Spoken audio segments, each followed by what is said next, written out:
We know that this year you made a transition to Broadway with your role as Lincoln in Oh Mary. What was your biggest adjustment getting on the stage? Wow, it's very, very different. First of all, if you're acting on camera, you get a bunch of takes to get it right. On Broadway, you have I think I did 60 some shows, and you really have to get it right, exactly right the first time, right? So that's a big difference.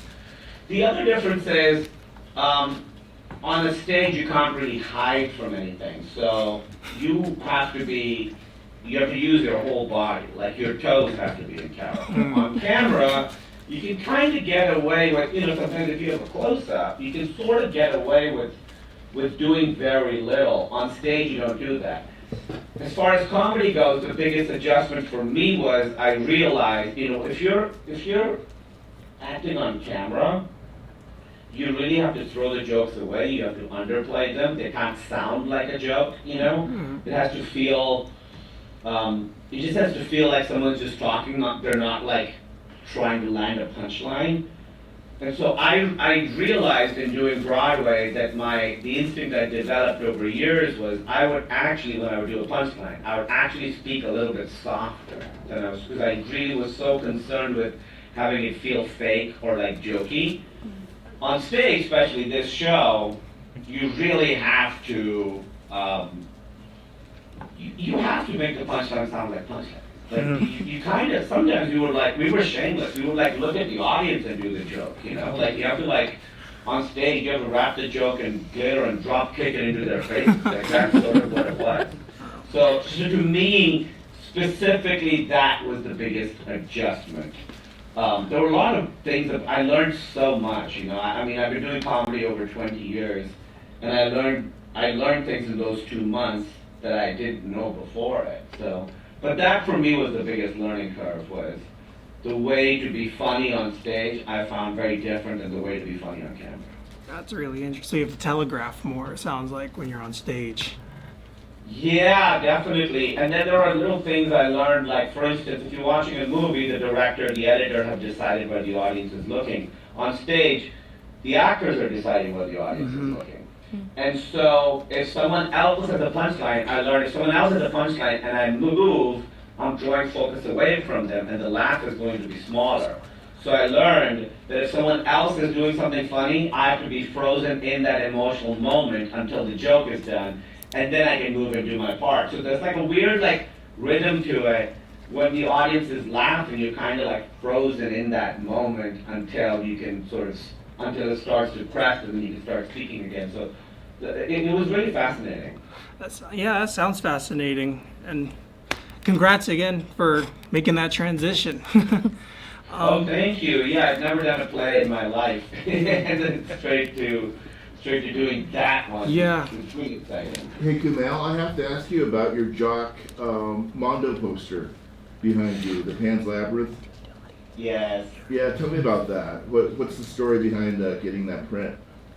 I love Mondo. I think they're gone now. Pan's Labyrinth is one of my favorite movies. I have one it's not here, but I have one for Devil's Backbone as well, which I think is my favorite Guillermo del Toro movie. But Pan's Labyrinth I remember when I first started dating Emily, I knew that things were good. Because I saw a trailer for Pan's Labyrinth and I was like, well, I can't wait to see that with her. And that wasn't coming out for a couple months. So to me, that was the first sign. I was like, oh, I think I'm really into this girl because I've never thought about doing something with someone months later, Sorry, I just had to interject. That's one of my favorite posters. It's a great movie, and it has that ending I think about all the time when this is a spoiler. Have people seen this movie? Okay, then I won't talk about it. Go see Pan's Labyrinth if you haven't seen it. Right now we're going to throw it to one of our audience members to ask the next question. Yeah, under Discord we have you as Evangelos, if you want to come up. Yeah. So I have a question about obviously 2 of your movies.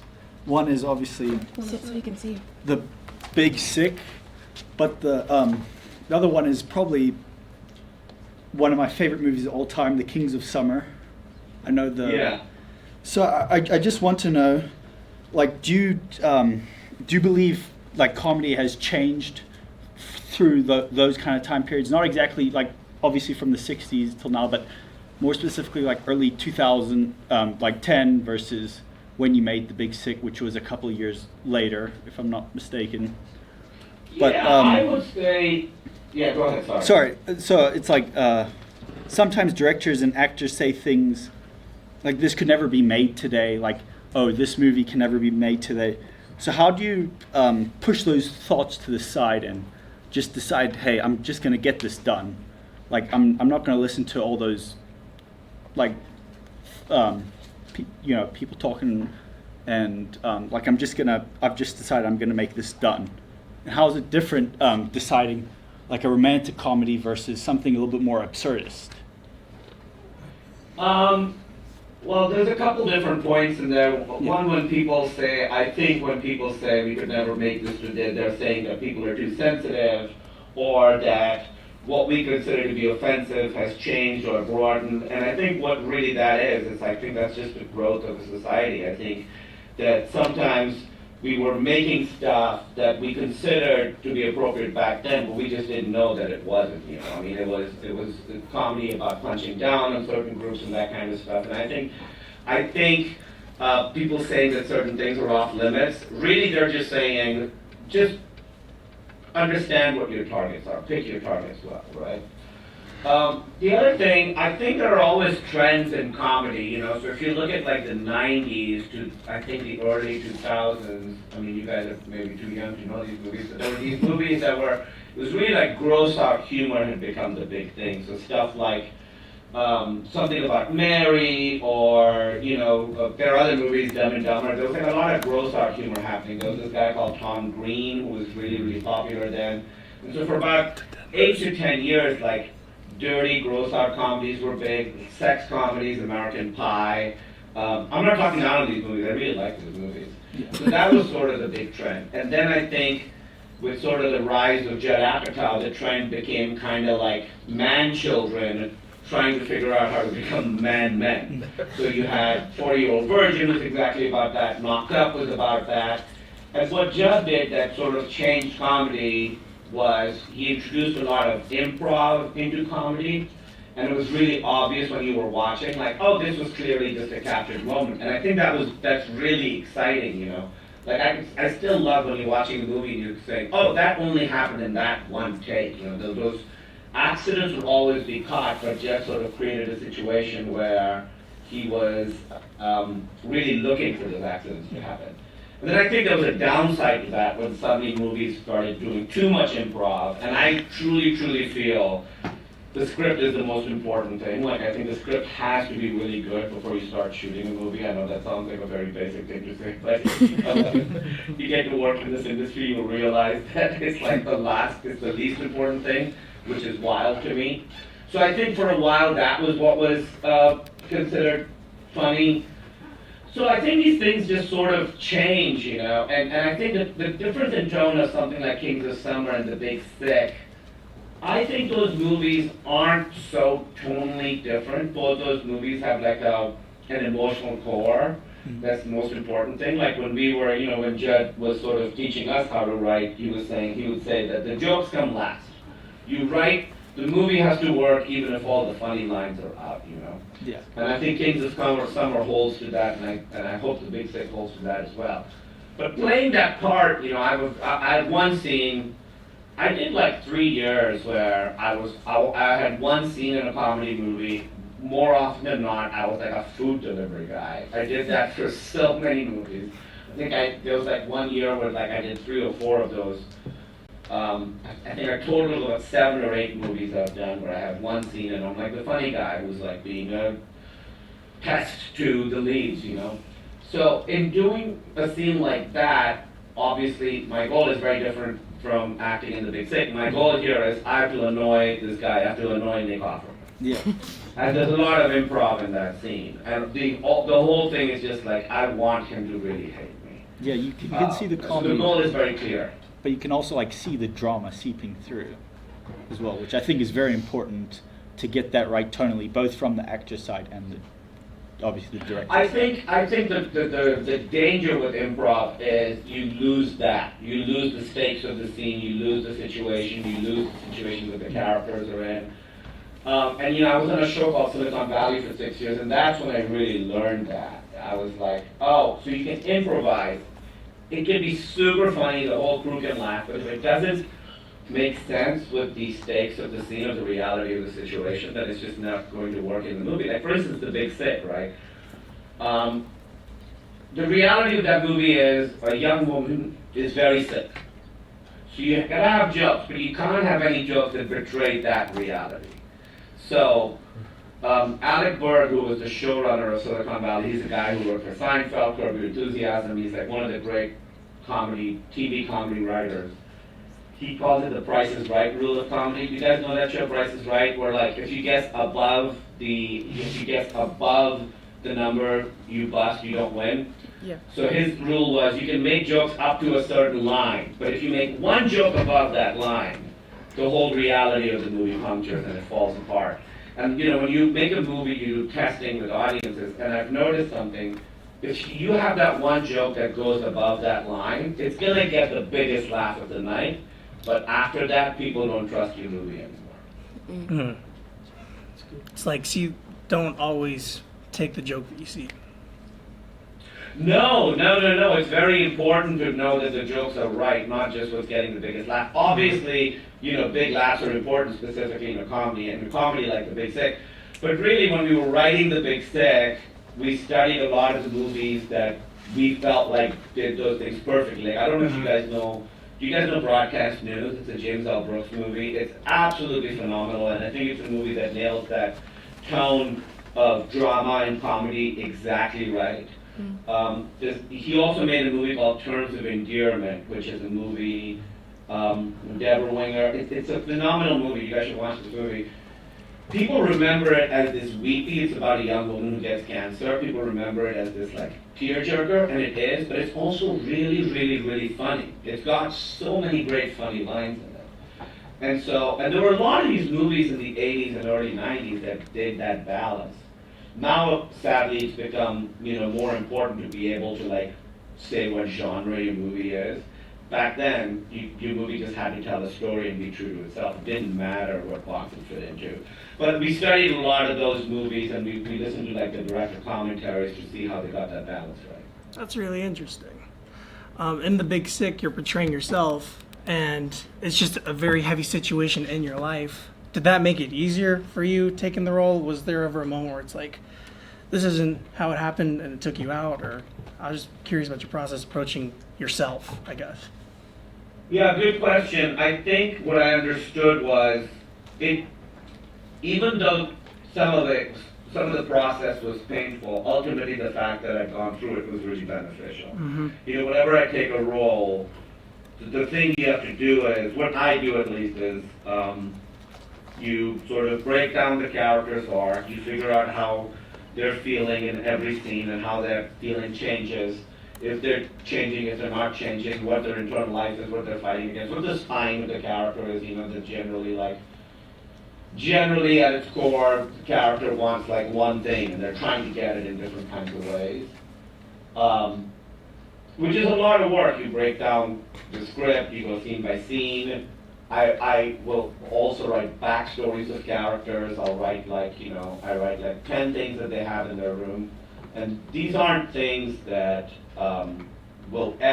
nobody else will ever read or ever know, but it helped me really wear the shoes of these characters, So all that work for me in The Big Sick was done. I knew exactly how. I remembered how I felt every step of the way. Reliving some of those, of course, was painful. And now when I watch it, there are certain things, acting-wise, that I would do very differently. But I always knew, in reality, this is how it felt, and if my performance wasn't approaching that, I knew something was wrong. It took so much of acting it's an act of imagination, and with this movie, it was an act of remembering more than imagination. Oh, wow, that's really interesting. You did a good job. Oh, thank you. Thank you. So actually, as film students and a lot of us who want to try acting or just want to enter the industry in general, we get told a lot that you're going to have to fail and come back from that, and that's just part of it. So we were wondering, how did you deal with that process of rejection that's kind of required to be in this industry? I mean, it never goes away. You're still dealing with the process of rejection. There's always some movie that you want that you don't get, and then you have to root against the success of that movie. That's just oh, it turned out terrible and I'm ruined. I'm just being serious. I think you just have to. It's hard. It's hard. It still hurts my feelings. I'm like very sensitive. My feelings get hurt very easily, and so it is a weird business to be in. But I think what you always have to be is, like I, at my core, get to live my dreams, So I'm constantly grateful that I get to do this. So what if I didn't get this part that I really wanted? I still get to do. So many people would kill to be in my situation. So I think it can be very easy to focus on the negative of this didn't happen, I got rejected from this. But I think, I just did a pilot last 2 days with people I really admire, and I was like, this is my life. I get to do this. So I think you just have to focus on that, and I think self-belief is very important. I think you just have to go, I know I'm good at this. I know I can do this. They may not agree with me, but they're wrong. I'm right. The other thing is, whenever you don't get a part or don't get, a movie writing job or whatever, it's easiest to go to have it feel like a rejection. Having been on the other side, having like auditioned people to be in stuff, it's often not about talent or ability. It's often about just that's not what this character is. What is always shocking to me when I'm watching audition tapes to sort of cast people, there's so much talent out there. So many people are so very, very good at this. It's really exciting. Sometimes you don't cast people not because they were not good. They're really, really good. They're just not like right for this thing. And you always hear that. I wouldn't believe that when they're like, you're not right for it. I'll be like, oh yeah, that means I flopped my audition. But it doesn't mean that. So you just have to. If it didn't come your way, either they're wrong or they're right, and it wasn't the right part for you. Thank you. We're gonna throw it back to our audience for another question. Our next question is from Emmy and Aya. Would you like to go on? You guys have a late class, huh? No, we're here just for you.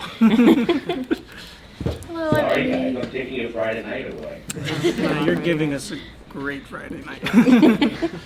Good to meet you. Thank you for being with us. How do you go about authentically portraying personal matters and real people in your life? Like the good and the bad, just all of it. Are you talking about like the big sick? Yeah. You do change stuff. It's not exactly as it happened, and these people aren't exactly as they were. Some of the things.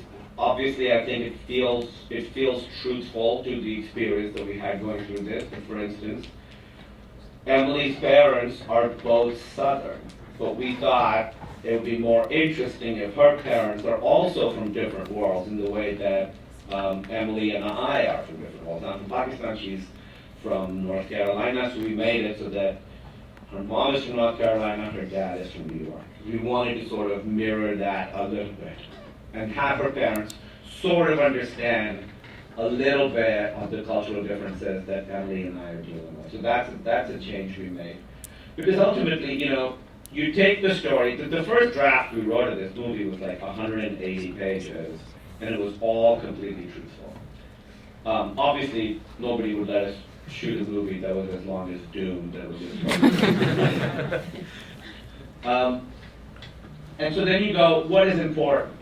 important is these characters' journey through this. This is what we want to say with this movie. This is what we think is the theme of the movie. So then you look at that and you start taking out the stuff that doesn't feel thematically relevant to the movie or emotionally relevant to the movie. And then you sort of left with the stuff that you're like, okay, all of this stuff belongs in this movie, but it's not the most efficient way to convey it. So then you go, okay, the truth is, this is what we want to get at, this is what we want to say. So how do we change this real event to better, to be better focused on what we want this movie to be and the feel we wanted to have and what themes we wanted to have. And so you sort of have that North Star in your head. That's the lighthouse, you know. And it takes a while to understand that. Sometimes you don't know what your movie's about until you've done a few rewrites on it. And it's like on the 5th or 6th rewrite, suddenly you're like, oh my God, this is what this movie's about. And then that allows you to go back and rewrite the whole thing. I watch so many movies because I think Hollywood is sort of so backward, especially with like big movies, where they get a release date before they even have a script. And sometimes you could tell, you know, when I'm writing, if I'm on the 3rd or 4th draft, I'll get an idea on page 80 and be like, oh, this is great. Now I have to rewrite and thread this through the whole thing. I watch a lot of movies where that doesn't happen, where you see something that happens on minute, 82, and it's not something that's been threaded through. That happens a lot, more often than not, sadly. And so I think writing a script takes a lot of time. So I think those are the things. You just have to be like true to what you want the movie to be. Allow the theme to change, but once you get clarity on it, make sure that everything leading up to it, every scene, every joke is feeding into that. So for instance, I haven't seen the movie in a long time, but it's a big thing because it's about communication. A lot of it's about people not being on the same page at the same time. They're not in sync. So there's that conversation we have in the cafeteria where I make the 9/11 joke. Maybe now I wouldn't be able to do that. But that is thematically, these people are not in sync, right? And so it's a funny joke, but it really is relevant to the emotional experience that these characters are having. So ideally, in a comedy, that's what I try and look at, is like, make sure that every joke is relevant to the story you're telling. Mm-hmm. That's good, thank you. Was that 9/11 joke like a real thing that happened? Like, with those No, with your it parents? wasn't. My parents did not ask me what I thought of 9/11. People have asked me, I mean, I started doing comedy in Chicago. This is gonna be, this is how old I am. I started doing comedy in like November 2001. So I started doing stand-up right after 9/11. From that doing comedy right after 9/11. So I had all sorts of stuff yelled at me. So the heckling scene that we have in the movie, we didn't get into a physical altercation, but that's something that happened to me very, very often. It happened very often. So that's the thing you do, right? You take stuff that's happened and you give it to characters that didn't really happen in real life, but it feels, it is ultimately a work of fiction. Yeah, it felt like something that would happen. I was like, oh, wow. Yeah, I mean, it was wild to be in public doing a very public thing right after 9/11. Yeah, I imagine. It was an interesting thing. You've shown that you put the work in to prepare for roles. I'm just curious, how much are you willing to change for a role? Is there a limit? Is there no limit? How do you decide that? Change in what way? Like physically, emotionally, morally, taking roles that may not align with your internal compass. Yeah, I wouldn't do that. I would play a character who I morally disagree with. I love playing characters who have different value systems than me. I love playing characters who are like bad guys. I've played murderers and I've never murdered anybody. But I would not align myself with a piece of art that I thought had a message that didn't align with my own value system, so I wouldn't do that. With physical changes, I would kind of do anything. You know, I've gained weight for a role, I've lost weight for a role. I would kind of do anything if I thought the role required it, and if I thought the project was cool enough. In fact, it's really helpful, you know, because acting it's transformation. So if you could do something physical to make yourself feel like that character, if you can look in the mirror and see someone who looks a little different from how I normally look, all that stuff is really helpful. I always find, you know, I'm always working on the character. Like this pilot I just did, working on the character, and you don't get to 100% until you do your fitting. You go in, you put on the costume, you're like, no, not these shoes, okay, this suit should be like tight here, it should be loose here, the color should be like this. And when you finally have all that, and you look in the mirror, that's the only way I ever get to like, oh, now I understand this guy.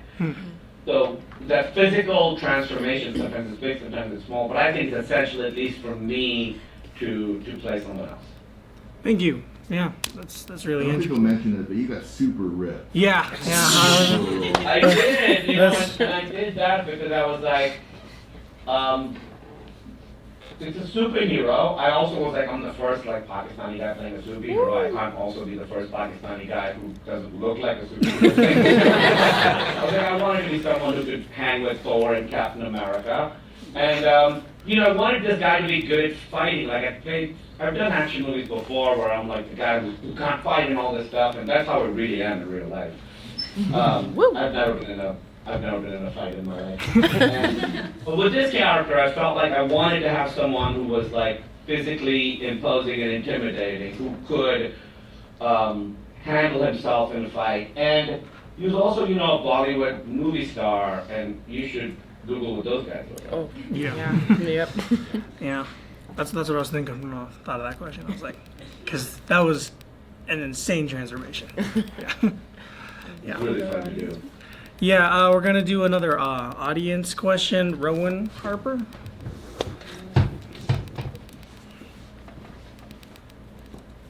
Hi, Kumail. I'm Rowan. I'm interested in acting, as is Hailey, but she won't tell you that. I don't know, maybe she will. I'm interested in acting. So I guess I was just wondering if you had any advice on how to break into the industry nowadays, and then maybe also if you had any favorite stories from set in your own career, if you'd like to share those. I'd like to hear them. The breaking into acting thing, you know, it's tough for me because I started off as a stand-up, so that's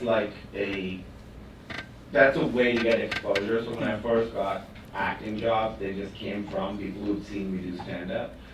So I don't know how to sort of get into it outside of that. I think, you know, if you're doing plays and stuff, that could be really helpful. I know especially in New York, casting directors definitely go to a lot of plays to like cast people. And a lot of the younger people I work with are people that they found on stage. Not just Broadway, but you know, the off-Broadway, off-Broadway, the downtown theater scene. So especially in New York, that theater scene is very vibrant and does lead to people ending up acting on camera, if that's what your goal is. Yeah.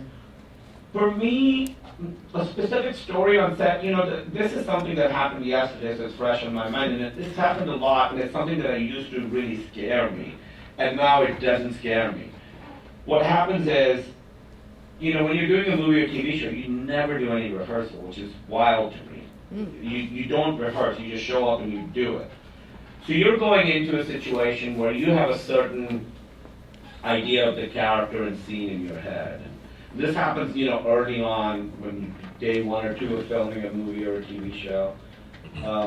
Happens often where you do it and you suddenly realize, well, the filmmaker has a very different idea of what this character is or what this scene is.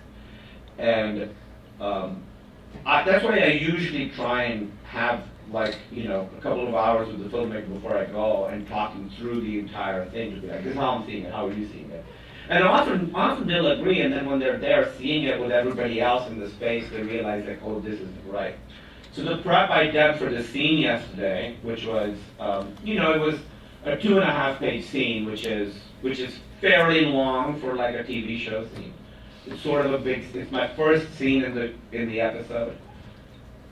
And it turns out the prep that I had done, the way I had seen it, was almost exactly the opposite of the way that the filmmaker wanted me to do it. So there's always a moment where you're like, oh my God, this is terrifying.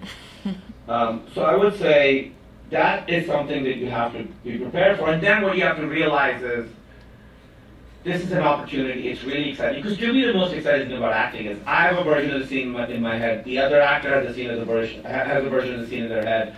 They may not align, and when you go and you do the scene with them, suddenly a third new thing happens that neither of you could have predicted. That's that's the most exciting thing about acting, right? You're creating something together that is very different than whatever you had imagined in your head. To me, like, for me, the first few years, getting stuck in my prep was the biggest trap. I would be like, oh no, I want to do it this way, this is how I've seen it. So yesterday, when this happened, I had a moment where I was like, because it's a set, so it's like moving really, really fast. So I do a couple of takes, and he's like, actually, you started this, we should do this, okay, let's go. And then I'd be like, wait. Can we just talk for a second? Because this is what I've learned is, take the time that you need to be able to do a good job. Because there are like 100 people on set waiting to, you want them to like be able to do their job and go home. But if you're doing a poor job, you're going to be there longer. So I've learned to be like, okay, give me a second, let me talk to you, okay, all right, give me like 30 seconds to like remap this whole thing in my head. And then I did the scene that way the first time, the way he wanted it. And I didn't like it, but I was like, there's something here, I sort of understand what he wants me to do. So I was like, can we just do it again? And when I did it the second time, I was like, okay, now I understand what this scene is, what this character is, and what he wants me to do. And that's the thing that, when it happens, there's always a moment of like internal freak out. But I've gotten better at being able to throw away my preparation and just, because you have to trust that all the stuff you know about the character, like that the right stuff will come out. If you really understand the character, you've done the prep, even if it turns out to be very different from the way that the filmmaker wants you to do it, all that work is going to pay off, even if it's not going to pay off in the way that you think it's going to pay off. Okay, yeah, thank you. Hey, Kumail, can you talk really quickly to these guys about the importance of forming a cohort, of surrounding yourself with the right people, of being the right person to be around? You and I connected because of Lucky McKee. Yeah, I love Lucky. Yeah. My God, what a great guy. Well, he said about you that you were like the best person he's ever worked with before. And just as a human being, just as a human, nothing else. But it's just, that's how we form networks, right? So can you talk to them about that importance as they're going through school now, meeting people maybe they'll work with for the rest of their lives? Yeah, I had this weird philosophy at the beginning when I first started getting jobs. I was like, and it was so backwards. I was like, I don't want to work with my friends. Work is work, and personal relationships are personal relationships. And then over the years I've learned I could not be more wrong. Work with people you love, if you can do it. So if you think of, like James Gunn, who directed Superman, Peacemaker, I think he's an amazing filmmaker, I'm a friend of his. He works with his friends. His wife is the lead of one of his shows. And people call that nepotism, and I'm like, no, he's working with people he trusts personally and people he trusts to get the job done, Same with like Rob McElhenney, I'm friends with the Always Sunny in Philadelphia guys. And those guys all work with their friends all the time. And same with, someone with like Lucky, I'd love to work with him again. So I think it's really, really important. Try and work with friends. Try and work with people who you have like good, like creative chemistry with, but also who you think are good human beings, because we started discussing this in the industry only a few years ago. The only way we evaluated our industry was based on the product. Like, is this movie good? Is this movie bad? And then it wasn't until a few years ago that we started talking about the experience of making a movie and creating a situation where people genuinely feel safe and comfortable. And that's become very, very important to me. And it's one of the, I consider it one of my duties on a set, no matter what position, if I'm the lead, if I'm a producer, if I'm like, even just like a guy who's doing one day on it. I want to be one of the reasons that the vibe on a set is good. I think that's really important, not just because we're human beings and you know, doing this should be fun and joyful. I mean, making movies and TV shows, obviously it's stressful, it's hard work, but it should be joyful. I think it was either David Lynch or David Cronenberg said that. He was like, we do this, it should always be joyful. And neither of those people make movies. Like, they make stuff that's dark, you know, often, but there's still joy in it. And so, to me, that's truly the most important thing now when I go to work, is create a situation where you really, really have trust and safety and comfort, because that's when people will also do their best work. I think with acting, you know, it's a risky job, and I know it's hard, it's weird to say that. It's really risky. You're being vulnerable, you're opening yourself up and showing your insides to 100 people. You know, and you have to be able to do that over and over and over and over. And it's very, very scary. So surrounding yourself with people who will support you as you try and do that is extremely, extremely essential. So I would say, if you do a play with someone, you do something with someone, you write with someone, you're like, oh, I really like writing with that person. Work with them again. Try and do it again. Or you act with someone, you're like, oh, we have a good thing. Work with them again. Try and really, really develop a group of people that that can support each other and challenge each other. You know, I had that when I started doing stand-up in Chicago. We were doing these shows, and nobody was coming to the shows, but the other comedians were there. We were performing for each other, and we always challenged each other to do our best work. I remember there was this one open mic that we used to do it, and an open mic, you're supposed to try new material. You get 4 minutes, and there's like 30 comedians that go up, and one night, for some reason, there was a real audience, you know, like a real people came. And so I went up, and I didn't do new 5 minutes. I kind of did stuff I'd done before, and I killed. It did really well, like applause breaks, all this. So I got off stage feeling really good, and a comedian friend of mine, his name's Kyle Kinane, I don't know if you know him, but he's a hilarious comedian, look him up. As soon as I came off stage, he's like, I'd heard all that stuff before. And I appreciated that so much, because it was like, that. It's not about doing well with the audience, it's about challenging yourself. So it's really important, try and find people you trust as people, you trust as human beings, you trust as creatives, and just help each other, support each other, and learn from each other. To me, that's the biggest adjustment that I wish, you know, I've done this show Silicon Valley for 6 years, and I wish in the beginning I had been more open to learning. I feel like it sounds like cliche and high-minded, but to me, every job I do now is a learning experience, and all I want to do is watch the other people, see how they're doing it, and try and take the things that might be useful to me. And that has made every, you know, I've been in movies that didn't come out great, I've been in TV shows that didn't come out great, but I never regret any of them because I've learned from those jobs. And you make relationships with people who you will, you know, so like doing this Broadway play, working with James and Jeets Monsoon and Michael Urie, they're both like phenomenal performers. And I was like, oh, now I have creative partners, new creative partners for the rest of my life. So I want to respect your time. We have a tradition here where we bring everybody up on stage to take a selfie with you. You're being projected on this giant screen. So if you would indulge us that, we'll take a picture. Okay, here we go. I didn't get any hair and makeup, so if you need to like put a filter on it. Way ahead of you. I really love working with Lucky. I'm such a fan of his. And Oh, he's phenomenal, isn't he? Just as a human being. yeah, he was just recommending me a movie today. It's called. It just came out on the Criterion. Clouds. Yeah, Cloud. Yeah. I got the same text, I think.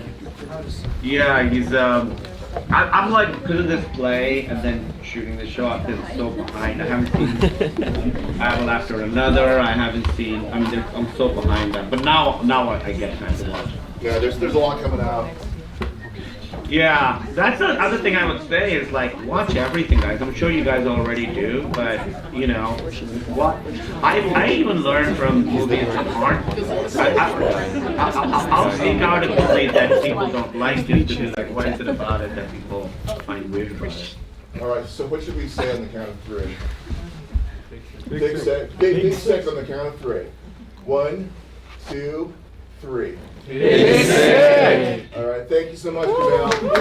Thank you. Good talking to you. Good talking to you all. Have a good weekend, guys. Yeah, thanks, Kumail. We'll be in touch. Bye.